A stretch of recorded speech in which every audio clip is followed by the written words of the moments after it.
একজন শ্রমিকের পারিশ্রমিক আদায় করে দাও। কখন? ক্বাবলা আন ইয়াজুফা আরকাহু, ওই শ্রমিকের ঘাম শুকানোর পূর্বেই তার পারিশ্রমিক তোমরা আদায় করে দাও। সুবহানাল্লাহি ওয়া বিহামদিহি। সম্মানিত ভাইয়েরা, এগুলো আমাদের জন্য এক একটা মেসেজ, বার্তা। আমরা জীবন কিভাবে পরিচালিত করব, আমরা একটা কোম্পানি কিভাবে পরিচালিত করব, আমাদের সমাজ কিভাবে চলবে, শ্রমিক এবং মালিকের সুসম্পর্ক কিভাবে হবে, এগুলোর জন্য এক একটা মেসেজ, টিচিং, শিক্ষা, লেসন প্রত্যেকটা হাদিসের মধ্যে আল্লাহ সুবহানাহু ওয়া তাআলার রাসূল এবং প্রত্যেকটা কোরআনের আয়াতে আল্লাহ সুবহানাহু ওয়া তাআলা আমাদের জন্য রেখেছেন। অপরূপ মিডিয়া, ইসলামের আলোয় আলোকিত হোক আপনার জীবন। সম্মানিত হাজিরিন, আজকে একটি গুরুত্বপূর্ণ দিবস, পুরা বিশ্বে আন্তর্জাতিক শ্রম দিবস। আমার আলোচনার বিষয়বস্তু হচ্ছে এই শ্রম এবং শ্রমিক সম্পর্কে কোরআন এবং হাদিস কি বলেছেন এবং তাদের অধিকার, তাদের কাজ কি, এ বিষয়ে কোরআন এবং হাদিসের কি নির্দেশনা রয়েছে ইসলামের, এই বিষয়ের উপর, এই বিষয়কে সামনে রেখে পবিত্র কোরআনের অজস্র আয়াত থেকে আয়াত আপনাদের সামনে তিলাওয়াত করেছি এবং রাসূল করিম সাল্লাল্লাহু আলাইহি ওয়াসাল্লামের অজস্র অগণিত আহাদিসে মুবারাকা থেকে হাদিসের টুকরো আপনাদের সামনে পেশ করেছি। মহান প্রভুর শাহী দরবারে ফরিয়াদ করি আল্লাহ সুবহানাহু ওয়া তাআলা অল্প সময়ে অর্থবহ কিছু কথা আপনাদের সামনে উপস্থাপন করার তৌফিক দান করুন এবং আপনাদেরকে আমলের নিয়তে ইখলাসের সাথে সেই কথাগুলো শোনার এবং আমল করার তৌফিক দান করুন। ওয়া মা তৌফিকি ইল্লা বিল্লাহ আলাইহি তাওয়াক্কালতু ওয়া ইলাইহি উনীব। সম্মানিত মুসল্লিয়ান ইকরাম, আমরা মানব জাতি হচ্ছে সামাজিক একটা জীব। আমরা চলার পথে, জীবনের চলার পথে একে অপরের সাথে নির্ভরশীল। তাই আমাদেরকে বলা হয় সমাজবদ্ধ হয়ে আমাদেরকে বসবাস এই সমাজের মধ্যে করতে হয়। আমাদের সমাজে, সোসাইটির দিকে যখন আমরা তাকাই, দেখি কেউ ধনী, কেউ গরিব, কেউ মালিক, কেউ শ্রমিক, সবাই আমরা মিলেমিশে একাকার হয়ে আমাদের সবচেয়ে বড় পরিচয় হচ্ছে আমরা মানুষ, আমরা মানব জাতি। আমরা একে অপরের হেল্প, সহযোগিতা নিয়ে আমাদেরকে বসবাস করতে হয়। আল্লাহ সুবহানাহু ওয়া তাআলা পবিত্র কোরআনে মানব জাতিকে শ্রেষ্ঠত্ব দিয়ে মর্যাদাবান হিসেবে আল্লাহ সুবহানাহু ওয়া তাআলা আমাদেরকে দুনিয়াতে পাঠিয়েছেন। আল্লাহ সুবহানাহু ওয়া তাআলা পবিত্র কোরআনে বলেছেন, ওয়ালাকাদ কাররামনা বনি আদম, আমি মানব জাতিকে কাররামনা, সম্মানিত করেছি, মর্যাদাবান করেছি। 18,000 যেই মখলুকাত আল্লাহ পাক সৃষ্টি করেছেন, তার মধ্যে আল্লাহ পাক আমাদেরকে বানিয়েছেন সবচেয়ে শ্রেষ্ঠ জীব। আর 17,999 প্রকারের যে জাতি রয়েছে, সেই 17,999 প্রকারের জাতি হচ্ছে শুধু আমাদের সেবার জন্য, আমাদের কল্যাণের জন্য আল্লাহ সুবহানাহু ওয়া তাআলা সৃষ্টি করেছেন। সুবহানাল্লাহি ওয়া বিহামদিহি। আমাদের মর্যাদা, আমাদের সম্মান, আমরা জন্মগ্রহণ করেছি সম্মানিত হিসেবে, জন্মগ্রহণ করেছি মর্যাদা নিয়ে, অনার নিয়ে, অন্যান্য জাতির মতো নয়। আবার মানব জাতির মধ্যে আল্লাহ পাক আমাকে, আপনাকে, আমাদেরকে সৃষ্টি করেছেন আল্লাহ পাক মুসলমান হিসেবে। সুবহানাল্লাহি ওয়া বিহামদিহি। এই নিয়ামতের শুকরিয়া আমরা কোথায় গিয়ে আদায় করতে পারব? আমাদেরকে যদি আমরা বারবার বলি, আমি মসজিদের মিম্বার থেকে আমি বারবার বলি, আমাদেরকে যদি আল্লাহ পাক হিন্দু অথবা খ্রিস্টানের ঘরে আল্লাহ পাক দিয়ে যদি আমাদেরকে একটা ছোট্ট একটা পরীক্ষা করতেন, যে বুঝে শুনে পড়াশোনা করে, স্টাডি করে, রিসার্চ করে, গবেষণা করে সত্য ধর্ম কোনটা, আল্লাহর কাছে অ্যাকসেপ্টেবল, গ্রহণযোগ্য একমাত্র যেই ধর্ম, সেই ধর্মটা তোমরা গ্রহণ করো। সবার কাছে উন্মুক্ত কিন্তু এই টেস্ট পরীক্ষা আল্লাহ পাক দুনিয়ার মধ্যে বিদ্যমান রেখেছেন। আমাকে, আপনাকে যদি সেই পরীক্ষার সম্মুখীন যদি হতে হতো, আমরা পড়াশোনা করে, স্টাডি করে, রিসার্চ করে, গবেষণা করে আমরা কি আবার আসতে পারতাম? না, আমাদের সুযোগ হতো না। আল্লাহ পাক আমাদেরকে সেই জাতি থেকে আল্লাহ পাক আমাদেরকে কত ইহসান করেছেন, দয়া করেছেন, মেহেরবানি করেছেন। আমাকে, আপনাকে আল্লাহ পাক বানিয়েছেন আশরাফুল মখলুকাত, সৃষ্টির সেরা জীব এবং মুসলমান। যেটা বলেন সুবহানাল্লাহি ওয়া বিহামদিহি। আমাদেরকে বারবার শুকরিয়া আদায় করতে হবে। যদি আমরা এই শুকরিয়া যদি আদায় না করি, আল্লাহ সুবহানাহু ওয়া তাআলা একটা আমাদের সমাজের মধ্যে একটা খুবই চমৎকার একটা উদাহরণ আমরা দেখতে পাই। এই যে মেহমান যখন আসে, মেজবানদেরকে যখন দাওয়াত করি, বাসার মধ্যে রান্না করি, পুরা এলাকার মধ্যে অলিতে গলিতে মুহুর্মুহু সুগন্ধি সুঘ্রাণ কিসের? বিরিয়ানির। যখন বিরিয়ানি পাকায়, হ্যাঁ, এই বিরিয়ানি যদি গন্ধ হয় তাহলে এলাকায় সমাজে গলিতে অলিতে গলিতে একজনও থাকতে পারবে গন্ধের কারণে? না।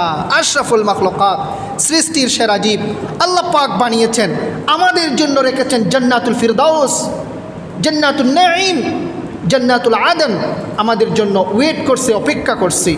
কিন্তু আমরা যদি আশরাফুল মখলুকাত হয়ে, যদি সৃষ্টির সেরা জীব হয়ে আমরা যদি আশরাফুল মখলুকাতের কাজ যদি আমরা না করি, আল্লাহ পাক আমাদের জন্য রেখেছেন কি? সিজ্জিন, জাহান্নাম। বিরিয়ানি পচলে যেভাবে গন্ধ বের হয়, আশরাফুল মখলুকাত সৃষ্টির সেরা জীবের জন্য রেখেছেন আল্লাহ পাক জাহান্নাম, আসফালুস সাফিলিনের মধ্যে আমাদেরকে নিক্ষেপ করবেন। আল্লাহ সুবহানাহু ওয়া তাআলা আমাদের সবাইকে হিফাজত করুন, বলি আমিন।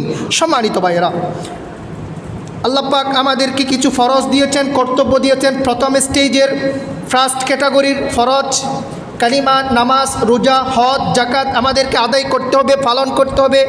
রেসপন্সিবিলিটি, দায়িত্ব দিয়েছেন আল্লাহ সুবহানাহু ওয়া তাআলার পক্ষ থেকে। এরপরে সেকেন্ড স্টেপে আল্লাহ সুবহানাহু ওয়া তাআলা আমাদেরকে বলেছেন, فَإِذَا قُضِيَتِ الصَّلَاةُ فَانتَشِرُوا فِي الْأَرْضِ وَابْتَغُوا مِنْ فَضْلِ اللَّهِ فَإِذَا قُضِيَتِ الصَّلَاةُ, নামাজ যখন আদায় করবা, নামাজ যখন পড়বা, নামাজ পড়ার পরে বাসায় গিয়ে বসে থাকবে না। ফান্তাশিরু ফিল আরদ, পুরা পৃথিবীর মধ্যে, জমিনের মধ্যে ছড়িয়ে পড়ো। এর অর্থ কি? আল্লাহ সুবহানাহু ওয়া তাআলা বলেছেন, ওয়াবতাগু মিন ফাদলিল্লাহ, আল্লাহ সুবহানাহু ওয়া তাআলার রহমত, দয়া আপনার জন্য যে রিজিক রেখেছেন, সেই রিজিক অন্বেষণের জন্য ঘর থেকে বেরিয়ে যাও।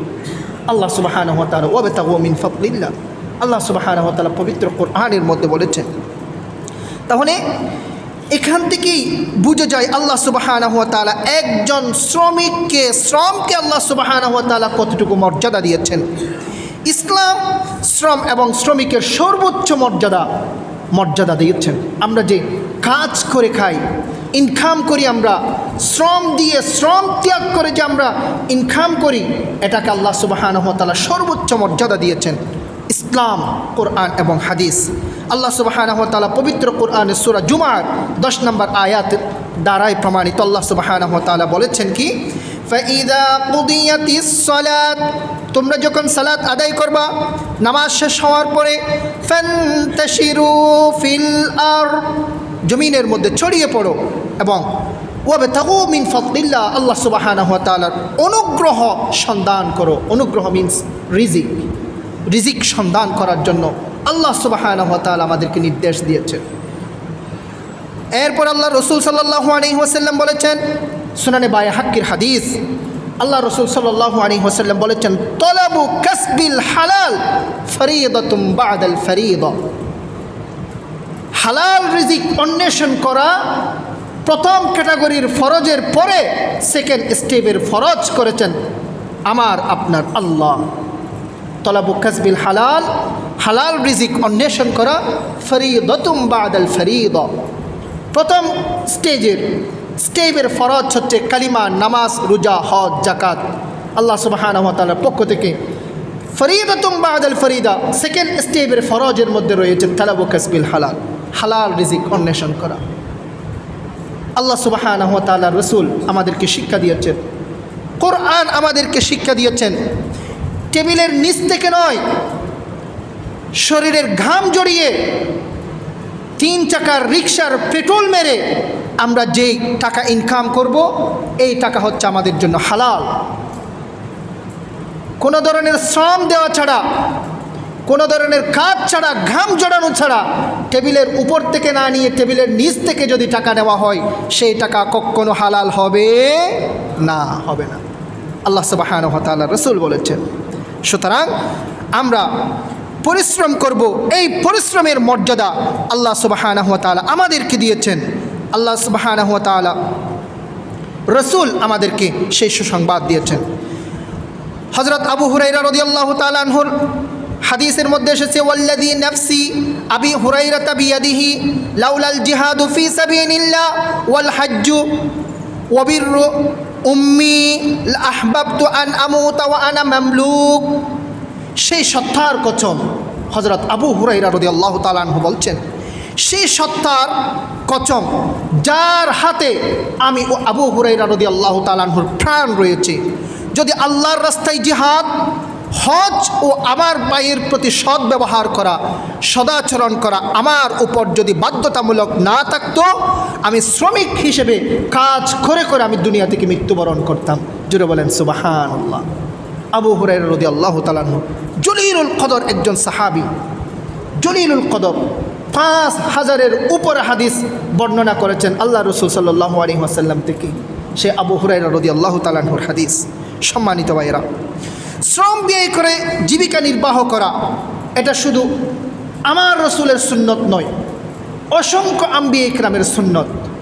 নবী, আপনারা জানেন আমাদের রাসূলুল্লাহ সাল্লাল্লাহু আলাইহি ওয়াসাল্লাম নিজেই শ্রমিক ছিলেন, শ্রমের কাজ করেছেন। আল্লাহ রসুল সাল্লাল্লাহু আলাইহি ওয়াসাল্লাম মক্কা থেকে হাবশা হিজরত করেছেন ব্যবসার উদ্দেশ্যে, বিজনেসের উদ্দেশ্যে। এটাইতে শ্রম দিয়েছেন। আমার রাসূলুল্লাহ সাল্লাল্লাহু আলাইহি ওয়াসাল্লাম আপনারা জানেন ছাগল চড়িয়েছেন বাল্যকালে, যখন শিশু বয়স ছিল। আল্লাহ রসুল সাল্লাল্লাহু আলাইহি ওয়াসাল্লাম থেকে আল্লাহ পাক সেই কাজটা নিয়েছেন, ছাগল চড়িয়েছেন। শুধু আল্লাহ রসুল সাল্লাল্লাহু আলাইহি ওয়াসাল্লাম নয়, আর অনেক সাহাবা ইকরাম সেই শ্রম দিয়ে শ্রমিকের কাজ করেছেন। অসংখ্য নবীদের সুন্নাহ হচ্ছে এই শ্রম। যুগে যুগে অসংখ্য নবী এবং রসুল দুনিয়ার মধ্যে আগমন করেছেন, তারা সকলেই শ্রম দিয়েছেন এবং শ্রমিক হিসেবে দুনিয়ার মধ্যে কাজ করেছেন। এটা অসম্মানজনক নয়। যেই ক্যাটাগরির হোক, যেই পেশার হোক, যেই অকিউপেশন হোক, নিজে শ্রম দিয়ে নিজে টাকা রোজগার করা, এটাই হচ্ছে আল্লাহর এবং আল্লাহ রসুলের শিক্ষা। রসুল করিম সাল্লাল্লাহু আলাইহি ওয়াসাল্লামের হাদিসে এসেছেন, মা বাআসাল্লাহু নাবিয়্যান ইল্লা রাআল গনামা ফাকালা আসহাবুহু ওয়া আনতা ফাকালা নাআম কুলতু আরআহা আলা কারারিতা লি আহলি মক্কা। হযরত আবু হুরায়রা রাদিয়াল্লাহু তাআলা আনহু থেকে বর্ণিত, রসুল করিম সাল্লাল্লাহু আলাইহি ওয়াসাল্লাম বর্ণনা করেছেন যে রাসূলুল্লাহ সাল্লাল্লাহু আলাইহি ওয়াসাল্লাম বলেছেন, আল্লাহ তাআলা যত নবী দুনিয়ার মধ্যে প্রেরণ করেছেন, সকল নবী ছাগল চড়িয়েছেন। আল্লাহ রসুল সাল্লাল্লাহু আলাইহি ওয়াসাল্লাম সাহাবা ইকরামকে এই হাদিস বর্ণনা করে শোনাচ্ছেন। সাহাবা ইকরাম রসুলকে জিজ্ঞেস করলেন, ইয়া রাসূলুল্লাহ, ফাকালা আসহাবুহু ওয়া আনতা ইয়া রাসূলুল্লাহ, আপনিও কি ছাগল চড়িয়েছেন? রাআল গনামা। ফাকালা রাসূলুল্লাহ সাল্লাল্লাহু আলাইহি ওয়াসাল্লাম, রাসূলুল্লাহ সাল্লাল্লাহু আলাইহি ওয়াসাল্লাম বলেছেন, নাআম, আমিও ছাগল চড়িয়েছি।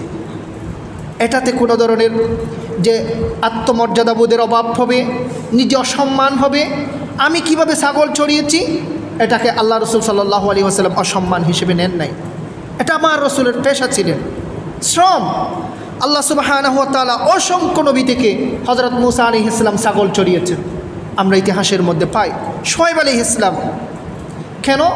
আল্লাহ সুবহানাহু ওয়া তাআলা মানব জাতির এই রেসপন্সিবিলিটি, মানব জাতিকে সঠিক এবং সৎ পথে আনার যে দায়িত্ব আমাদের রসুল আম্বিয়া ইকরামকে দেবেন, সেই দায়িত্ব দেওয়ার আগে আল্লাহ সুবহানাহু ওয়া তাআলা আরও ক্রিটিক্যাল, কঠিন কিছু দায়িত্ব সেই নবী আম্বিয়া ইকরামকে দিয়ে আল্লাহ সুবহানাহু ওয়া তাআলা পরীক্ষা নিয়েছেন।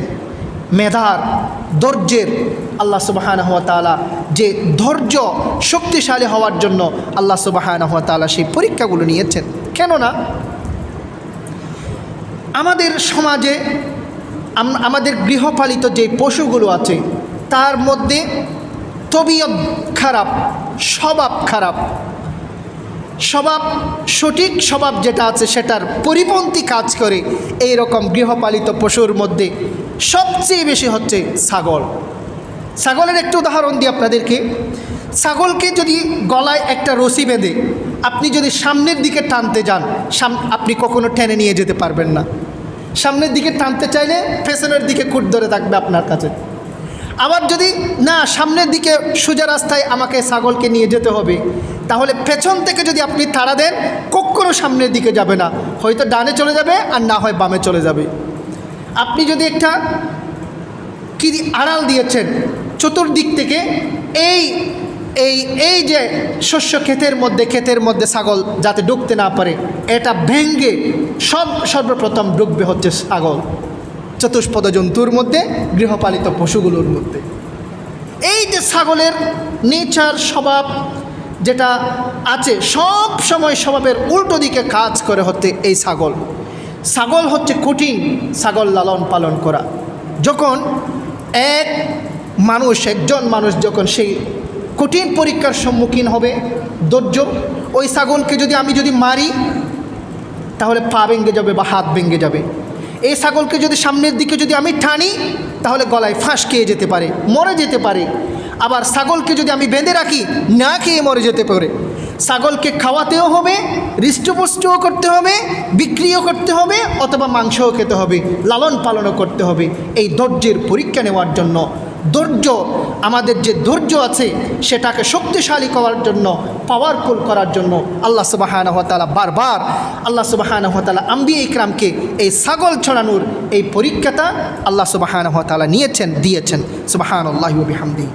এবং এই যে আরেকজন থেকে খুঁজে ভিক্ষা করে চলা, এটা ইসলাম সমর্থন করে না। ইসলাম বলেছেন না, নিজে কাজ করে, কারিগরি নিজের হাতে কাজ করে ইনকাম করে খাও। এটা আল্লাহ রসুল সাল্লাল্লাহু আলাইহি ওয়াসাল্লামের হাদিস শরীফ থেকে আমরা দেখতে পাই। আল্লাহ রসুল সাল্লাল্লাহু আলাইহি ওয়াসাল্লামের কাছে একজন ভিক্ষা করার জন্য গিয়েছেন, কিছু টাকা খোঁজার জন্য, ভিক্ষা করার জন্য। পেটে খিদা, টাকা নাই, সম্পদ নাই, আমি কিভাবে খাবো? আল্লাহ রসুল সাল্লাল্লাহু আলাইহি ওয়াসাল্লাম মানুষটাকে দেখলো এ কাজ করে খাইতে পারবে, ইয়াং, হৃষ্টপুষ্ট। আল্লাহ রসুল সাল্লাল্লাহু আলাইহি ওয়াসাল্লাম তার কাঁধে একটা কুড়ার তুলে দিয়ে বলছে, যাও কাঠ কেটে খাও, দেখো ক্ষুধা করে কি যে। সুবহানাল্লাহি ওয়া বিহামদিহি। শিক্ষা দিয়েছেন, তোমাকে 10টা টাকা দেব, 100 টাকা দেব, 100 টাকা দিয়ে একবেলা ভাত ক্রয় করে খেয়ে তুমি আবার ভিক্ষা করা শুরু করবা। আল্লাহ রসুল সাল্লাল্লাহু আলাইহি ওয়াসাল্লাম করেছেন, একটা কুড়ার দিয়েছেন, তুমি কাঠ কেটে তুমি নিজের হাতে ইনকাম করে তুমি সারা জীবন চলার জন্য তুমি পথ এবং পন্থা অবলম্বন করো। এটাই হচ্ছে আমাদের রসুলের শিক্ষা। সম্মানিত ভাইরা, এই শ্রমের অধিকার আল্লাহ সুবহানাহু ওয়া তাআলা কী বলেছেন? আল্লাহ সুবহানাহু ওয়া তাআলা পবিত্র কোরআনের অসংখ্য জায়গায় এবং রসুল করিম সাল্লাল্লাহু আলাইহি ওয়াসাল্লামের অনেক হাদিসে আমরা এই শ্রম এবং শ্রমিকের মর্যাদার কথা, অধিকারের কথা আমরা পেয়ে থাকি। 1 নাম্বার,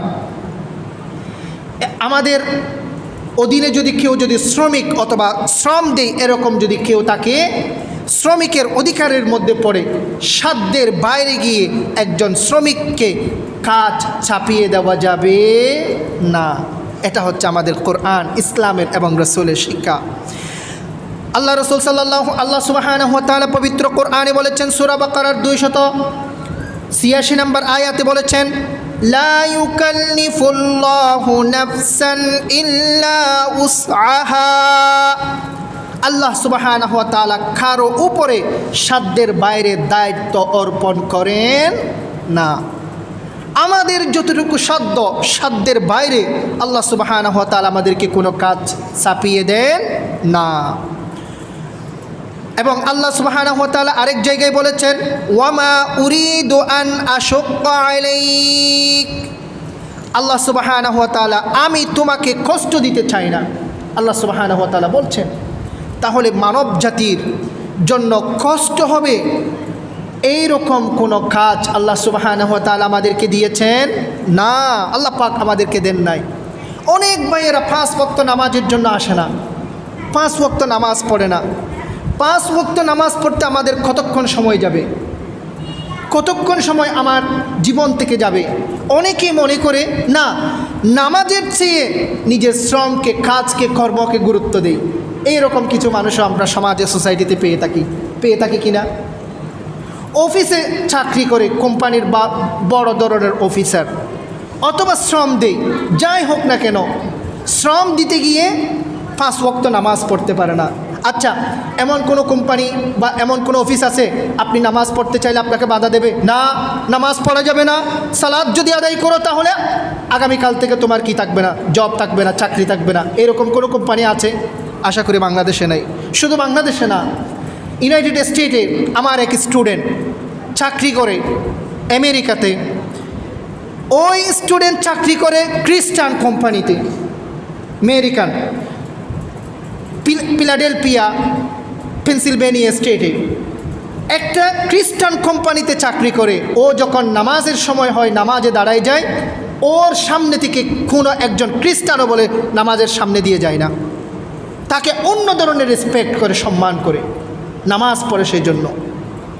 সম্মানিত ভাইয়েরা, আমাদের মধ্যে অনেককে দেখা যায় নিজের শ্রমকে গুরুত্ব দিতে গিয়ে নামাজকে বলে যায়। কি শ্রম বেশি দিয়ে টাকা ইনকাম বেশি করতে হবে?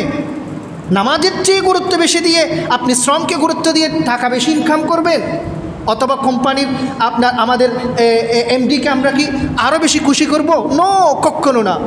আপনার উপর আমার উপর যদি রব সন্তুষ্ট থাকে, দুনিয়ার যতই এমডি আসুক না কেন, তাদের কলবের মালিক কে? আরে জোরে বলেন কে? আল্লাহ সুবহানাহু ওয়া তাআলা। যত ম্যানেজিং ডিরেক্টর এমডি আছে সবগুলোর কলবের মালিক হচ্ছে আল্লাহ। আমার উপর আপনার উপর যদি রব সন্তুষ্ট থাকে, তাহলে এই রব ম্যানেজিং ডিরেক্টরের কলবকে পরিবর্তন করে দিতে পারেন এক মুহূর্তের মধ্যে। সম্মানিত ভাইয়েরা, এই জন্য 5 ওয়াক্ত সালাতকে আমাদেরকে গুরুত্ব দিতে হবে। যদি গুরুত্ব দেন, আল্লাহ সুবহানাহু ওয়া তাআলার রাসূল বলেছেন, যে ব্যক্তি 5 ওয়াক্ত নামাজ আদায় করবে, 5 ওয়াক্ত ফরজ নামাজ আদায় করবে, জাআলাল্লাহু ফি কুল্লি দাইকিম মাখরাজা, আল্লাহ সুবহানাহু ওয়া তাআলা তার জিন্দেগীর সমস্ত অভাব দূর করে দেবেন। সুবহানাল্লাহি ওয়া বিহামদিহি। যে ব্যক্তি সালাত আদায় করবে, 5 ওয়াক্ত নামাজ আদায় করবে, ফরজ সালাত আদায় করে দেখেন, আদায় করার পরে রবের কাছে 2 হাত তুলে একটু বলেন, ইয়া আল্লাহ, আমার কোম্পানিতে সমস্যা রয়েছে, অগ্রগতি হচ্ছে না, উন্নতি হচ্ছে না, ইয়া রব্বুল আলামিন আপনি সমাধান করে দেন। আমার চাকরির মধ্যে সমস্যা হয়েছে, ইয়া রব্বুল আলামিন আপনি আমার সমস্যাকে সমাধান করে দেন। ইয়া রব্বুল আলামিন আমি একটা ছোটোখাটো পেশার একটা কাজ করি, আমি একটা ব্যবসা করি, আল্লাহ ব্যবসার উন্নতি হচ্ছে না, অবনতির দিকে যাচ্ছে, আল্লাহ 5 ওয়াক্ত নামাজ পড়ে আমি আপনার দরবারে হাত তুলছি, আল্লাহ আপনি আমার সমস্যাকে সমাধান করে দেন। মুহূর্তের মধ্যে সমাধান করে দিতে পারেন কে? আরো জোরে বলেন কে? এই আল্লাহ সুবহানাহু ওয়া তাআলা আমাদেরকে 5 ওয়াক্ত নামাজ ফরজ করেছেন। লা ইউকাল্লিফুল্লাহু নাফসান ইল্লা উসআহা। মানুষের জন্য কোন একটা কাজ কঠিন হবে সেই রকম দায়িত্ব আল্লাহ সুবহানাহু ওয়া তাআলা আমাদের জন্য অর্পণ করেন না। তাহলে 5 ওয়াক্ত নামাজ পড়া আমাদের জন্য কখনো কঠিন হতে পারে না। 2 নম্বরে, একজন শ্রমিককে যথাযোগ্য আমাদেরকে পারিশ্রমিক নির্ধারণ করতে হবে। যথাযোগ্য একজন শ্রমিক যে কাজ করবে তাকে পারিশ্রমিক আমাদেরকে নির্ধারণ করতে হবে। একজন শ্রমিকের পারিশ্রমিক মূল্যায়ন করার জন্য আল্লাহ সুবহানাহু ওয়া তাআলার রাসূল আমাদেরকে শিক্ষা দিয়েছেন এবং আল্লাহ সুবহানাহু ওয়া তাআলা পবিত্র কোরআনে বলেছেন, ওয়ালা তাবখাসুন নাস আশিয়াআহুম ওয়ালা তা'সাউ ফিল আরদি মুফসিদিন। তোমরা লোকদের প্রাপ্য কম দিও না। ওয়ালা তাবখাসুন নাস আশিয়াআহুম, শ্রমিকদের পারিশ্রমিক হচ্ছে আমাদের কাছ থেকে প্রাপ্য, প্রাপ্য কখনো কম দেওয়া যাবে না। ওয়ালা তা'সাউ ফিল আরদি মুফসিদিন, এবং পৃথিবীতে বিপর্যয় সৃষ্টি করো না। শ্রমিককে যদি যথাযথ মূল্যায়ন করা না হয়, তাহলে এই শ্রমিকরা আগামীকালকে পরশুদিন রাস্তায় নেমে যাবে। যাই কিনা আমাদের সমাজের মধ্যে আমরা দেখি, ওয়ালা তা'সাউ ফিল আরদি মুফসিদিন, তারাই বিপর্যয় টেনে নিয়ে আসবে, ডেকে নিয়ে আসবে সমাজের মধ্যে। আল্লাহ সুবহানাহু ওয়া তাআলা আমাদেরকে আমল করার তৌফিক দান করুন, বলি আমিন। রাসূল আকরাম সাল্লাল্লাহু আলাইহি ওয়াসাল্লাম বলেছেন, আনজিলুন নাসা মানাজিলাহুম, প্রত্যেক মানুষকে তার সম্মান অনুযায়ী, তার পদ মর্যাদা অনুযায়ী তাকে সম্মান দান করো। সুনানে আবি দাউদ 4842 নম্বর হাদিস শরীফের মধ্যে এসেছে। 3 নম্বরে, শ্রমিককে যথাযথ পারিশ্রমিক আমাদেরকে পরিশোধ করে দিতে হবে। আল্লাহ রাসূল সাল্লাল্লাহু আলাইহি ওয়াসাল্লাম হাদিস শরীফে বলেছেন, আমরা শ্রমিকের পারিশ্রমিক আমরা নির্ধারণ করেছি, কিন্তু প্রতি মাসে শ্রমিকের পারিশ্রমিক দিই না। 3 মাস, 4 মাস, 5 মাস শ্রমিকের পারিশ্রমিক বেতন বাকি তাকে কিনা অনেক কোম্পানি রাখে কিনা রাখে। এটা কিন্তু ইসলামের কোরআনের হাদিসের শিক্ষা নয়। আল্লাহ রসুল সাল্লাল্লাহু আলাইহি ওয়াসাল্লাম হাদিস শরীফে বলেছেন, সুনানি ইবনে মাজাহ 2443 নম্বর হাদিসে এসেছেন, আতুল আজিরা আজরাহু ক্বাবলা আন ইয়াজুফা আরাকুহু। তোমরা একজন শ্রমিকের পারিশ্রমিক আদায় করে দাও কখন? ক্বাবলা আন ইয়াজুফা আরাকুহু, ওই শ্রমিকের ঘাম শুকানোর পূর্বেই তার পারিশ্রমিক তোমরা আদায় করে দাও। সুবহানাল্লাহি ওয়া বিহামদিহি। সম্মানিত ভাইয়েরা, এগুলো আমাদের জন্য এক একটা মেসেজ, বার্তা। আমরা জীবন কিভাবে পরিচালিত করব, আমরা একটা কোম্পানি কিভাবে পরিচালিত করব, আমাদের সমাজ কিভাবে চলবে, শ্রমিক এবং মালিকের সুসম্পর্ক কিভাবে হবে, এগুলোর জন্য এক একটা মেসেজ, টিচিং, শিক্ষা, লেসন প্রত্যেকটা হাদিসের মধ্যে আল্লাহ সুবহানাহু ওয়া তাআলার রাসূল এবং প্রত্যেকটা কোরআনের আয়াতে আল্লাহ সুবহানাহু ওয়া তাআলা আমাদের জন্য রেখেছেন। 4 নম্বরে, শ্রমিকের উপর কোনো ধরনের জুলুম, নির্যাতন, অত্যাচার করা যাবে না। এটাও আল্লাহ রসুল সাল্লাল্লাহু আলাইহি ওয়াসাল্লাম কঠোরভাবে নিষেধ করেছেন। আল্লাহ রসুল সাল্লাল্লাহু আলাইহি ওয়াসাল্লাম হাদিস শরীফে বলেছেন, ইয়া ইবাদি ইন্নী হারামতুয যুলমা আলা নাফসি ওয়াজআলতুহু বাইনাকুম মুহাররামান ফালা তাযালামু। ইয়া ইবাদি, হে বান্দা, ইন্নী হারামতুয যুলমা আলা নাফসি, আমি আমার উপর জুলুম করাকে আমি হারাম করে দিয়েছি, নিষেধ করে দিয়েছি, নিষিদ্ধ করে দিয়েছি। হে বান্দা, আমি রব হয়ে আমার উপর আমি কখনো জুলুম করি না। এবং ওয়াজআলতুহু বাইনাকুম মুহাররামান, এবং তোমরা একে অপরের মধ্যে জুলুম করতে পারবে না, অত্যাচার করতে পারবে না। মুহাররামান, সেটাকে হারাম করে দেওয়া হয়েছে। ফালা তাযালামু, সুতরাং তোমরা জুলুম করবে না। তাহলে শ্রমিককে কখনো জুলুম করা যাবে না। সম্মানিত ভাইয়েরা, আল্লাহ সুবহানাহু ওয়া তাআলা 5 নম্বরে বলেছেন, শ্রমিকের সাথে সুন্দর আচরণ করতে হবে। শ্রমিকের সাথে খুব সুন্দর বিহেভ করা, আচরণ করা, এটাও ইসলাম আমাদেরকে শিক্ষা দিয়েছেন। আল্লাহ রসুল সাল্লাল্লাহু আলাইহি ওয়াসাল্লামের হাদিস শরীফের মধ্যে এসেছে, আল্লাহ রসুল সাল্লাল্লাহু আলাইহি ওয়াসাল্লাম হাদিসে বলেছেন, সুনানে ইবনে মাজাহ 3690 নম্বর হাদিসের মধ্যে এসেছেন, ফাআতইমুহুম মিম্মা তাকুলুনা ওয়া আলবিসুহুম মিম্মা তালবিসুনা। একজন মালিক যেই রকম খাবে, একজন শ্রমিকের জন্য সেই রকম খাবারের ব্যবস্থা করো। রাসূল আকরাম সাল্লাল্লাহু আলাইহি ওয়াসাল্লাম আমাদেরকে শিক্ষা দিয়েছেন। এবং ওয়া আলবিসুহুম মিম্মা তালবিসুনা, মালিক যে রকম পরিধান করবে, শ্রমিকের জন্য সেই রকম উত্তম লিবাসের, পোশাকের ব্যবস্থা করো। আল্লাহ রসুল সাল্লাল্লাহু আলাইহি ওয়াসাল্লাম হাদিস শরীফে আমাদেরকে শিক্ষা দিয়েছেন। 6 নম্বরে, শ্রমিকের মর্যাদা দিতে গিয়ে, অধিকার দিতে গিয়ে ইসলাম আমাদেরকে শিক্ষা দিয়েছেন, শ্রমিককে ছুটির ব্যবস্থা করতে হবে যথাযথ। না কোম্পানি প্রতিষ্ঠান মাস কি মাস, বছর কি বছর কাজে লাগাবে, কিন্তু কোনো ধরনের ছুটির ব্যবস্থা থাকবে না, না, এরকম হতে পারে না। এটা this is not teaching of Islam. এটা ইসলামের শিক্ষা নয়, কোরআনের শিক্ষা নয়, এটা হাদিসের শিক্ষা নয়। আল্লাহ রসুল সাল্লাল্লাহু আলাইহি ওয়াসাল্লাম বলেছেন, সুনানে তিরমিজির 2413 নম্বর হাদিস শরীফের মধ্যে এসেছে, আল্লাহ রসুল সাল্লাল্লাহু আলাইহি ওয়াসাল্লাম বলেছেন, ইন্না লিনাফসিকা আলাইকা হাক্কান ওয়া লিরাব্বিকা আলাইকা হাক্কান ওয়া লিদাইফিকা আলাইকা হাক্কান ওয়া ইন্না লিআহলিকা আলাইকা হাক্কান ফাআতি কুল্লাযী হাক্কিন হাক্কা। আমাদেরকে একজন শ্রমিকের, কোম্পানির পক্ষ থেকে, প্রতিষ্ঠানের পক্ষ থেকে শ্রমিকের যথাযথ ছুটি এবং তাদের যে প্রাপ্যগুলো আছে সেগুলো আদায় করে দেওয়ার মেসেজ, বার্তা, লেসন আমাদেরকে এই হাদিসের মধ্যে আল্লাহ রসুল সাল্লাল্লাহু আলাইহি ওয়াসাল্লাম দিয়েছেন। সম্মানিত ভাইয়েরা, 7 নম্বরে, একজন শ্রমিকের গায়ে কখনো হাত দেওয়া যাবে না, গালিগালাজ করা যাবে না, মুখ থেকে অশালীন ভাষা ব্যবহার করে কাজ আদায় করে নেওয়া যাবে না। অশালীন ভাষা ব্যবহার করে কাজ আদায় করে নেওয়া নয়, মনকে জয় করে ভালোবাসা দিয়ে, আন্তরিকতা দিয়ে কাজ আদায় করে নেওয়াই ইসলাম আমাদেরকে শিক্ষা দিয়েছেন। একজন আল্লাহ রসুল সাল্লাল্লাহু আলাইহি ওয়াসাল্লামের এক সাহাবী আল্লাহ রসুল সাল্লাল্লাহু আলাইহি ওয়াসাল্লামের 7 বছর কিংবা 9 বছর খেদমত করেছেন।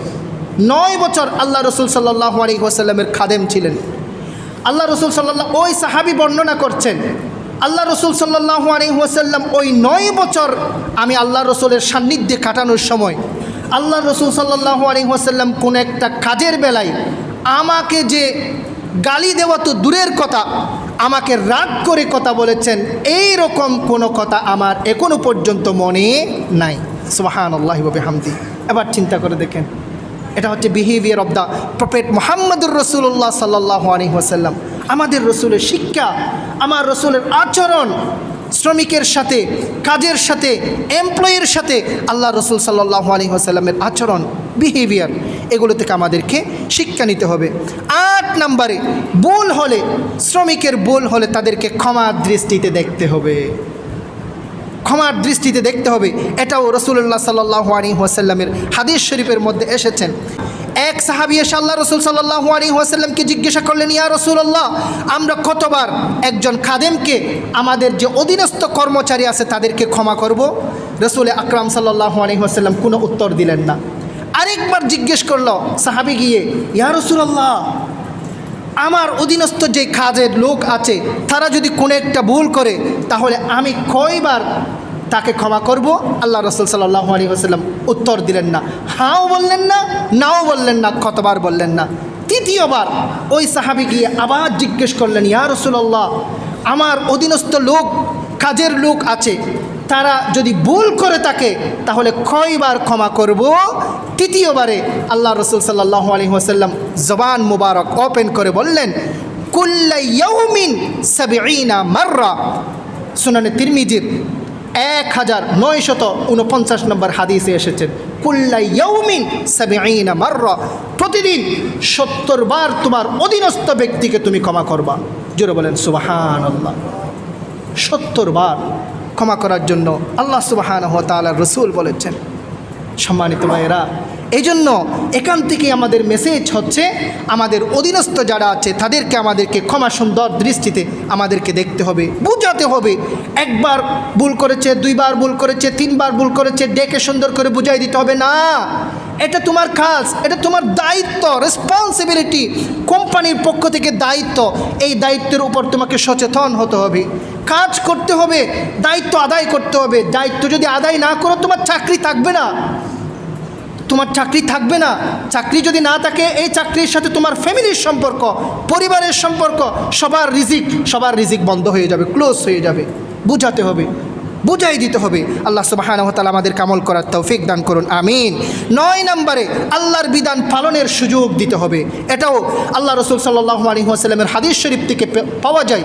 আল্লাহর বিধান, এই যে সালাত আদায় করা, রমজানের রোজা রাখার, সেগুলোর আমাদেরকে বিধান, এগুলো পালন করার জন্য একজন শ্রমিককে আমাদেরকে দিতে হবে, সুযোগ দিতে হবে। 10 নম্বরে, শ্রমিক যদি অসুস্থ হয় অথবা মারা গেলে পরিবারের খোঁজ খবর নেওয়া, এটাও একটা কোম্পানির মালিক আমাদের দায়িত্বের মধ্যে পড়ে, রেসপন্সিবিলিটির মধ্যে আমাদেরকে করতে হবে। সম্মানিত ভাইরা, এই 9টা 10টা যেই আমাদের যে প্রাপ্য, একজন শ্রমিকের প্রাপ্য নিয়ে আমরা আলোচনা করেছি। আল্লাহ সুবহানাহু ওয়া তাআলা আমাদের সবাইকে আমল করার তৌফিক দান করুন এবং শ্রমিকদের শ্রমের যথাযথ মর্যাদা দিয়ে আমাদের কোরআন হাদিসের যেগুলো আমরা আলোচনা করেছি সবগুলোর উপর আল্লাহ পাক আমাদেরকে আমল করার তৌফিক দান করুন। ওমা তৌফিকি ইল্লা বিল্লাহ, আলাইহি তাওয়াক্কালতু ওয়া ইলাইহি উনীব। অপরূপ মিডিয়া, ইসলামের আলোয় আলোকিত হোক আপনার জীবন।